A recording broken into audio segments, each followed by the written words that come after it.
Hello बच्चों, आप सब कैसे हो। आशा करती हूँ आप सब अच्छे से होंगे। बच्चों, आज हम करेंगे प्रार्थना पत्र। किसके लिए प्रार्थना पत्र है? ये बीमारी के लिए प्रार्थना पत्र है। सबसे पहले आप यहाँ पे आज की तारीख डालोगे। आज की तारीख है 12 अगस्त 2020 और आज का दिन है बुधवार।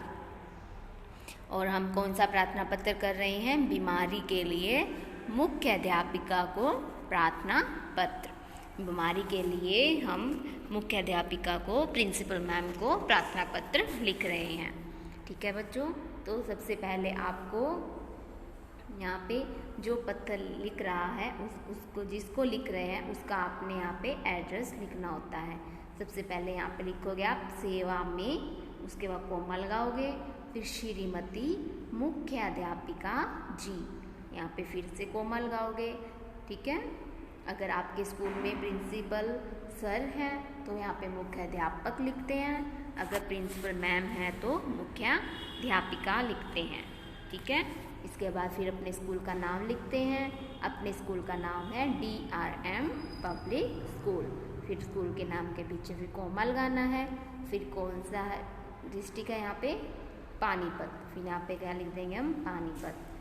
ठीक है, आगे फिर श्रीमती जी, इसके बाद फिर कोमा लगाना है।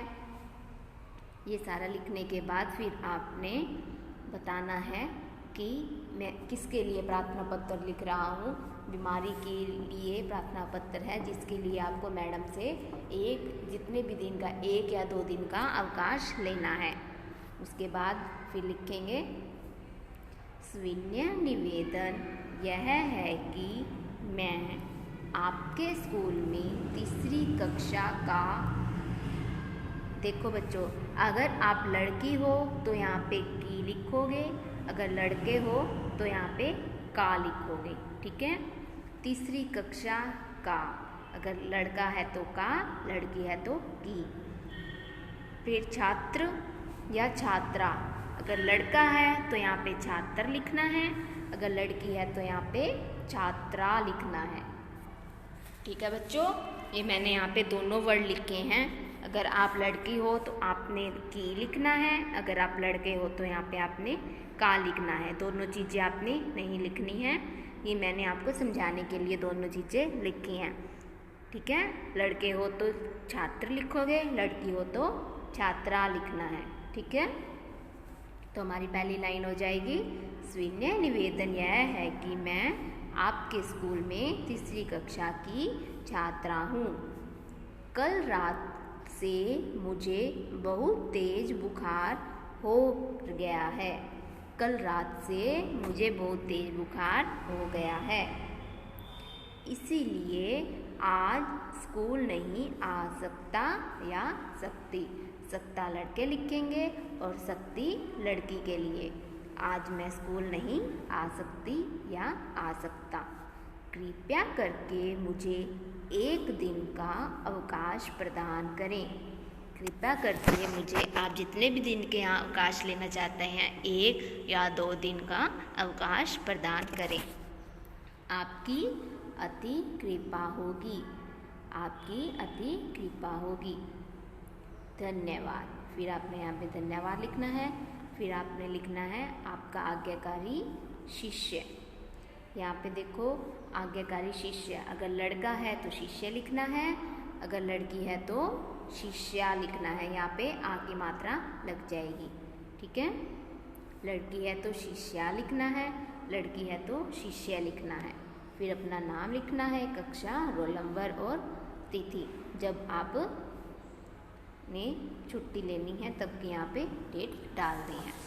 ठीक है, ये बच्चों आपने बीमारी के लिए प्रार्थना पत्र लिखना है और इसको अपनी हिंदी की कॉपी में लिखकर और इसको याद भी करना है और बार बार आपने इसको याद करके लिख के देखना है रफ कॉपी में। ठीक है, आगे अब करते हैं कहानी। ठीक है, आपकी व्याकरण की बुक में है 19 नंबर, पाठ नंबर 19। यहाँ पे आपको कहानियाँ दी गई हैं। हम कहानियाँ लिख के कहानी पढ़ेंगे आज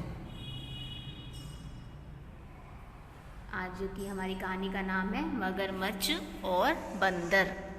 कहानी का नाम क्या है? मगरमच्छ और बंदर। ये कहानी हम पढ़ते हैं। किसी नदी में एक बड़ा मगरमच्छ रहता था। किसी नदी में एक बता रहे हैं कि एक बहुत बड़ा मगरमच्छ रहता था। नदी के किनारे एक जामुन का पेड़ था। उस पेड़ पर एक बंदर रहता था जो उसका मित्र था। नदी के किनारे पर एक जामुन का पेड़ था और उस पेड़ पर एक बंदर रहता था। पहले इन्होंने क्या बताया? एक नदी में मगरमच्छ रहता था और नदी के किनारे एक जामुन का पेड़ भी था। उस जामुन के पेड़ पे बंदर रहता था। दोनों आपस में मित्र थे, मगरमच्छ और बंदर। बंदर मीठे मीठे जामुन तोड़कर मगरमच्छ को खिलाता और खुद भी खाता। दोनों मित्र मज़े से नदी के किनारे बैठकर गप्पे भी मारते। जो दोनों बंदर और मगरमच्छ दोनों मित्र थे वो आपस में बंदर उसको जामुन तोड़कर मगरमच्छ को भी खिलाता था और खुद भी खाता था। दोनों अच्छे से नदी के किनारे बैठकर बातें भी करते थे और जामुन भी खाते थे। आगे देखते हैं क्या हुआ। एक दिन मगरमच्छ ने कुछ जामुन ले जाकर अपनी पत्नी को दिए। उसकी पत्नी को जामुन बहुत ही अच्छे लगे। उसने अपने पति मगरमच्छ से कहा, जो बंदर रोज़ इतने मीठे जामुन खाता है उसका कलेजा कितना स्वादिष्ट होगा। मेरा उस बंदर का कलेजा खाने को जी ललचा रहा है। जो मगरमच्छ था वो जामुन लेकर अपनी पत्नी के पास गया। उसकी पत्नी को भी जामुन बहुत अच्छे लगे तो उसकी पत्नी मगरमच्छ को कहती कि जो बंदर इतने अच्छे मीठे जामुन रोज़ खाता है तो उसका कलेजा भी बहुत अच्छा होगा। तो जो मगरमच्छ की पत्नी थी वो बंदर का कलेजा खाने को ललचा रही थी। फिर आगे क्या होता है? मगरमच्छ ने उसे समझाया कि मित्र के बारे में ऐसा सोचना ठीक नहीं, किंतु उसकी पत्नी ने जिद ना छोड़ी। मगरमच्छ ने उसको समझाया भी कि वो मेरा मित्र है, उसके बारे में ऐसा सोचना ठीक नहीं है, किंतु उसकी पत्नी जिद में आ गई। उसने उसकी जिद नहीं छोड़ी। फिर आगे मगरमच्छ कई दिन तक विचार करता रहा कि वह कैसे धोखे से बंदर को अपने पास नदी में लाए। अंत में उसे एक योजना सूझी। तो मगरमच्छ बहुत दिन तक सोचता रहा कि वह बंदर को कैसे अपनी नदी में लेके आए। तो उसको एक योजना सूझी। देखते हैं आगे क्या योजना सूझी उसको। एक दिन उसने बंदर से नम्रता से कहा, मित्र, तुम रोज़ हमें मीठे जामुन खिलाते हो, कभी हमें भी सेवा का मौका दो। तो बंदर कहता कि तुम रोज़ मुझे मीठे जामुन खिलाते हो, एक दिन हमें भी सेवा का मौका दो। उसको बंदर को अपने घर बुला लेता है वो। आगे, तुम्हें आज मैं नदी की सैर कराकर लाता हूँ। वो कहता मुझे भी सेवा का मौका दो, मैं तुम्हें नदी की सैर कराता हूँ। आगे वो बंदर को अपनी पीठ पे बिठाकर नदी की सैर कराने के लिए ले जाएगा। बंदर को मगरमच्छ की बात पर शक नहीं हुआ। वह खुशी से उसकी पीठ पर बैठ गया। मगरमच्छ उसे नदी की सैर का पूरा मज़ा दिलवाता रहा।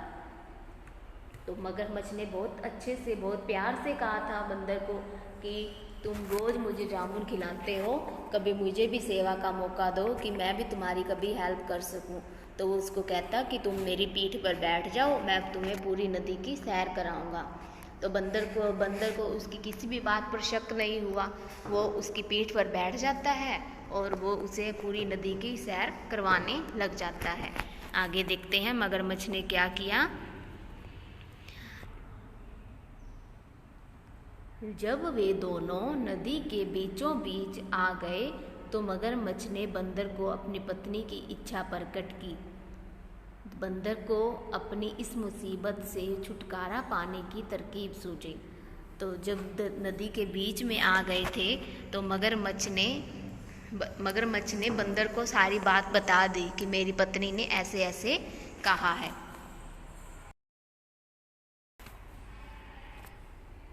तो सारी बात बंदर को बता दी।